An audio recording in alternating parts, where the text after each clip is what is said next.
हाथ माला कडे कोमर पोंदावे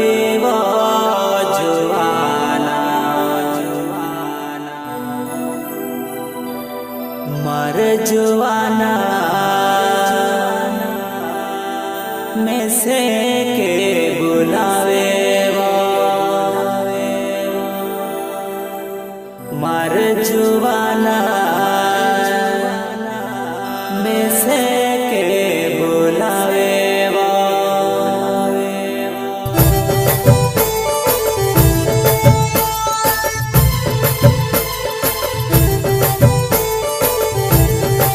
गायक कलाकार शांतिलाल अहिरे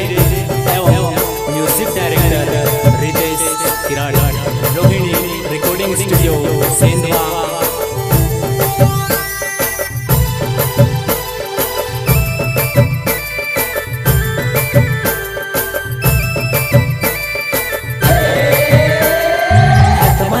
कोमर पोंदावे वो जुवानाई मर जुवानाई में से के बुलावे वो हाथ माला करे कोमर पोंदावे वो जुवानाई मर जुवानाई में से के बुलावे वो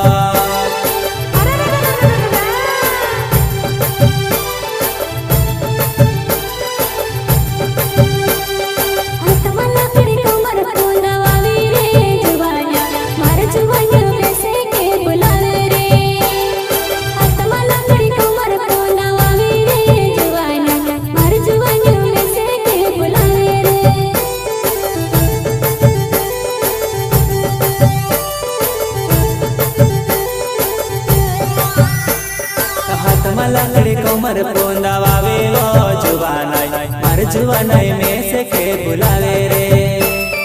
हाथ माला लकड़ी कोमर पोंदावे वो जुवानाई मर जुवानाई में से के बुलावे वो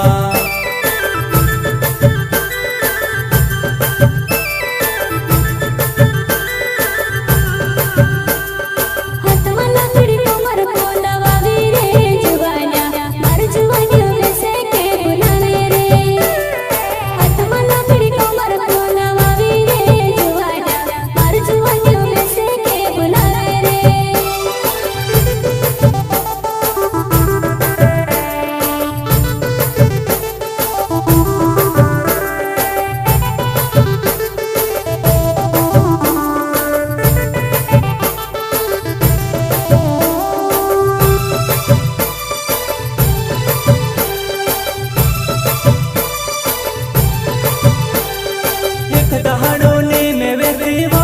मर जुवानाई अकदाड़ो तो रोड़ेवो अकदाड़ो तो रोड़ेवो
कोमर पोंदावे वो जुवानाई मर जुवानाई